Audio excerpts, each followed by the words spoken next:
potentially lock different members on the side of TCG. Now, with that being said, it's going to be very important to try and get the support. So let's hear the fans cheer for their team.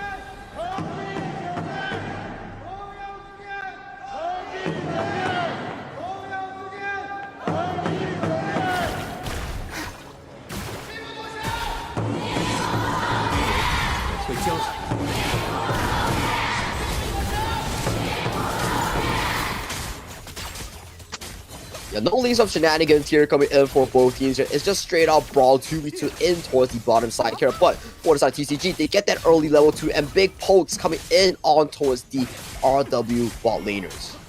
Alright, so Rogue Warriors, I think this is not the ideal start, but once again, this is where the rotations matter. And one more already coming in. This is that first skill we're talking about. If he gets a touch onto the members of TCG, that's going to be a very hard lockdown, and they will be stuck there, which means open for damage. Ooh, nice sidestep here coming in from Shuzi here. Does sidestep away from the lockdown that you mentioned about here. So this early game will be quite a bit of a tussle between the early objectives here. As we see, the jungle coming from RW does put his paws on towards the Space Sprite. Yeah, so Jingyi will get that first space part of the game. This is going to amplify the growth, and at least at this point, keep him on pace with An Liang. And this is also an interesting one, where the Jing once again went for the tank jungle item, the Hunter's Grip.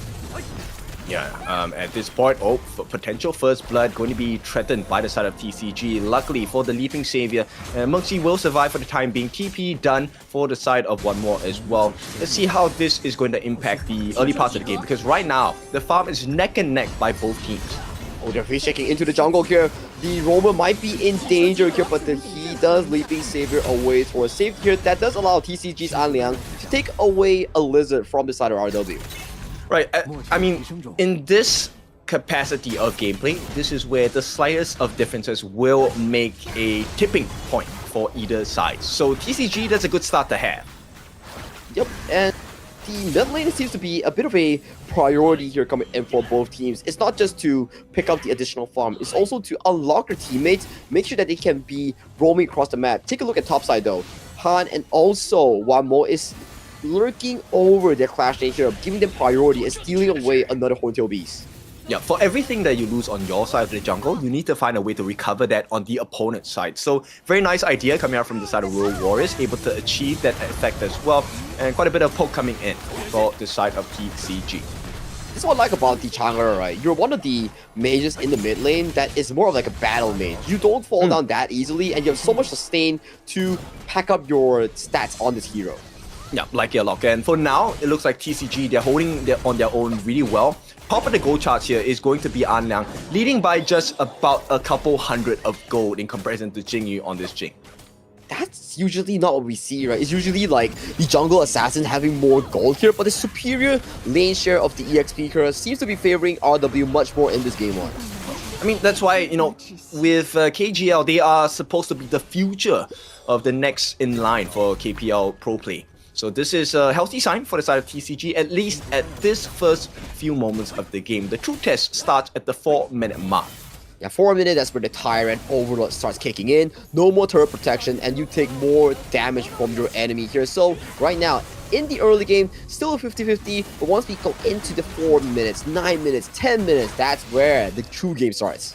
Yeah, and this initial wave clear is going to be very important. They will sacrifice the wave in the mid for the time being. In the meantime, Rogue Warriors, they are keeping eyes and tabs on this first time of the game. Potential steal with the stop. Unbridled Outburst comes in, locks down 2. The steal comes in from the side of Jingyi. They need to finish the fight right now with the Mirror's Domain going to be landed down as well. Xiaodu pushes away the backline. Han will not be able to join the fight. It is currently a 4v5. Can TCG look for more though? They do indeed have to back away to safety. RW take the Tyrant, secure the Azure Golem for their team. This is a big win for the KPL squad. Yeah, so they had to give a little bit of the mid farm away on the side of TCG to try and make it on time against the timers on the side of Rogue Warriors, right? So was that the correct decision? Doesn't seem like it was right. And this really is the slightest of differences now. This is the tiny details that we need to be focusing, because in top tier games, kills won't really bound to happen. You win through sacrificing waves, sacrificing objective here, and bottom side Jingyu here might be caught out here, but with the added mobility on towards this pick. He does get away safely here, but that does leave mid lane into a bit of a chunk damage here coming in for TCG. Not ideal. They're giving away a lot of free damage to the side of Rogue Warriors, right? And the mid T1 is one of the most important T1s because it opens access into your jungles from multiple angles. So Rogue Warriors, they have done well to be able to put down quite a bit of respectable damage here. They are not stopping here. The chip damage will keep consistently coming out from the side of Xiaoyu here. And you can see goal lead being exponentially wide between the two mid laners here. Han only at a 2.4k and one more already closely but surely going for the second item. Yeah, at the same time, let's explore this win condition, right? Anyang with the double dive and the save coming out from the side of Suzu. So far, they haven't found too much value of that. And you can see Xiaoyu is already making full use of the passive, that final fourth shot coming in to get free damage on the T1 in the mid. I think it's really down to the picks coming in for RW, right? Usually when we see like, oh, the floorborne tank able to chunk out these squishy mid laners here, but this time it's a battle mage, and on the marksman, once you jump in, you might get welcomed by a golden token to your face. Oh yeah, that's going to be a difficult situation because Xiaoyu is able to lower the defenses with the golden token, right?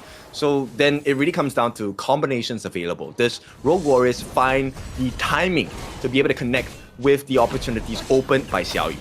Yep, that will be a very interesting one because as long as the golden token doesn't miss, Anliang will be such a raid boss on that tanky department here. So that's something for us to look on later on. But of course, TCG, when they draft this specific lineup, they are meant to lose out on the earlier phase here. As long as it provides Beimi and Dahai into their comfortable 8 to 10 minute mark, that's where their comps start to come online even so soon.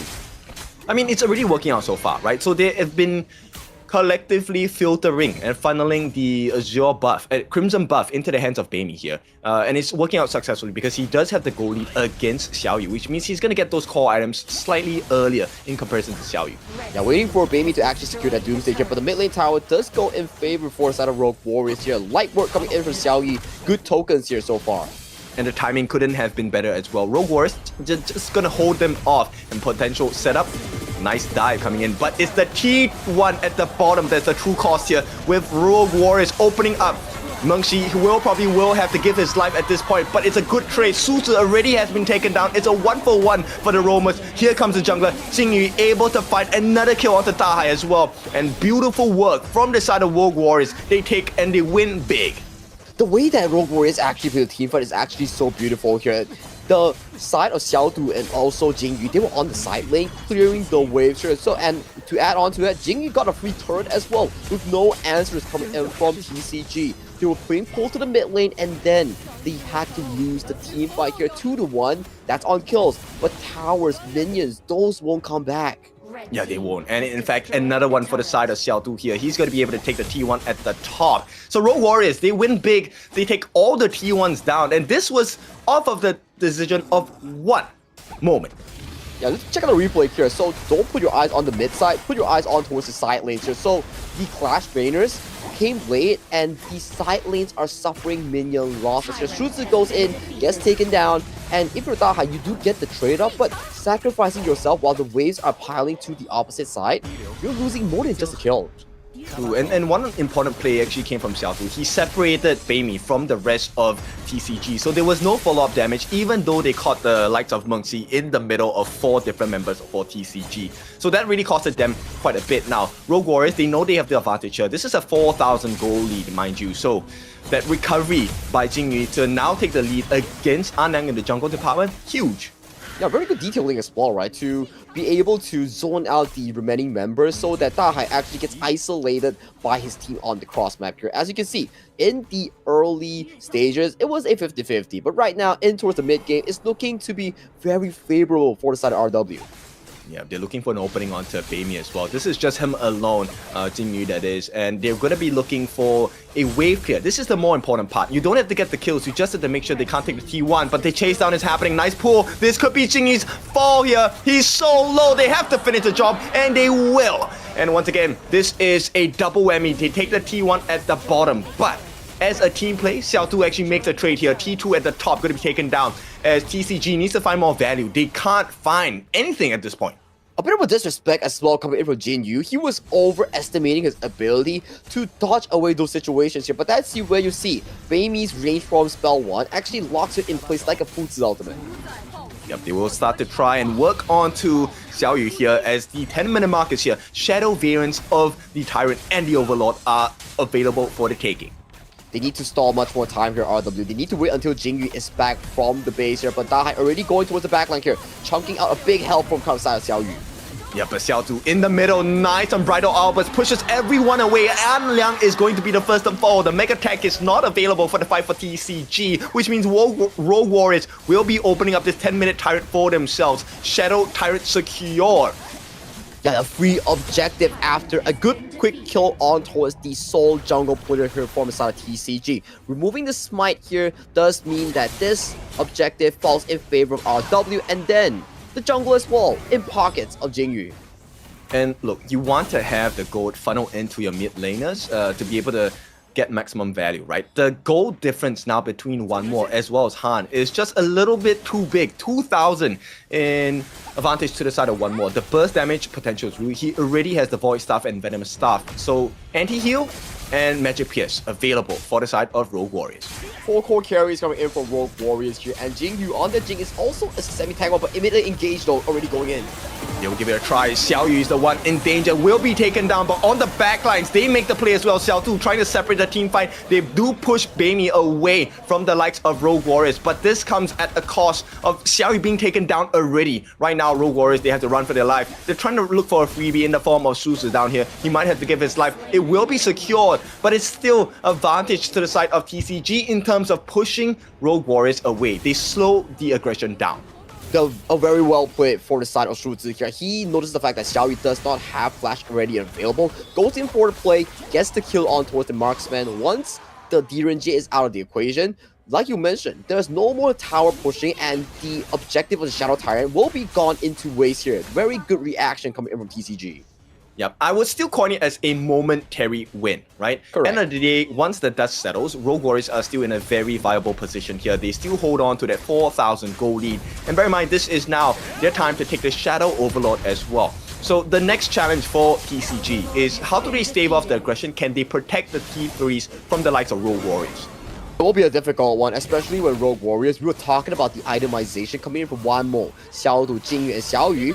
All of them are starting to hit those big item power spikes prior to this potential high ground push. Yep, Xiao Yu already has the Protector Cuirass, right? So this is going to be extra physical defense for him against the likes of TCG. I think the difference maker here has to be Suzu, right? Does he get that multi-man catch with the powerful storage, and is there enough damage from Baimi? Can he be in the correct position? He needs to do it again, right? Just now we saw Suzu getting the pull on towards the side of Xiao Yu, and then chunk him is sufficiently low where Baimi came in with the range spell 2 to snipe off the side of the DRNG. They need to mimic the same playstyle to make sure that this push doesn't go super in favor here. You can maximum drop 1 high ground, and that's about it to really stop the bleeding. And as we know, right, for every turret that you take before the Shadow Overlord actually reaches the towers, that's a freebie. So Rogue Warriors now, they're trying to open it up with the Mirror Domain going to be dropped down as well. T3 at the bottom, secure by the side of Rogue Warriors. They got what they came for. They're going to be less greedy. They start backing off. Yeah, immediately backing away towards safety here. Go and take all the jungle resources here. 14 seconds on the next Crimson towards the bottom side here. Next one after that will be the next spawn of the Shadow Tyrant. That's going to be an important timer coming in for both teams. Alright, so Han, they noticed that TCG, they need a little bit more defensive measures. So Han has just bought the Ardent Dominator. So when he falls low, there is going to be a shield available for him. Hopefully that will change the tides of the battle, because that goal lead was 4,000 just now. It is now at 6,000 going in for the side of Rogue Warriors. They have vision of actually happening here. So the Azure Golden wouldn't be contested coming in for the side of RW here. Take a look at Dah's position for flank, but will be spotted up coming in. Yep, no ideal for the side. Unbridled Albus pushes the value of the Jing, comes through. Jingyu gets the kill onto Arnang, onto Suzu as well. A double take for the side of Rogue Warriors, finding value on that. Baimi is also going to be taken down, and this situation, Jingyu doesn't even take the fall as well. They do have Xiao Yu taken down, but the base is under pressure. 4v1, I don't think you play yourself out of this one. Dahai will be the next to fall. What a team fight that's been initiated on the side of Rogue Warriors here. Yes, you do take a Xiao Yu on the side of TCG, but the follow-up coming in from RW, every single member aside of Mengxi gets to do the DPS. All right, now this is going to be the rewards of that battle. T3 in the mid going to be opened up. The waves are crashing in. Rogue Warriors looking for the finish in this crystal. Game number 1 should go into their hands unless someone pulls a miracle. That is not going to happen. Rogue Warriors, game number 1. Beautiful stuff here coming in from Rogue Warriors here. They played the game in a systematic approach, getting the key team fights and the objectives into their own favor here.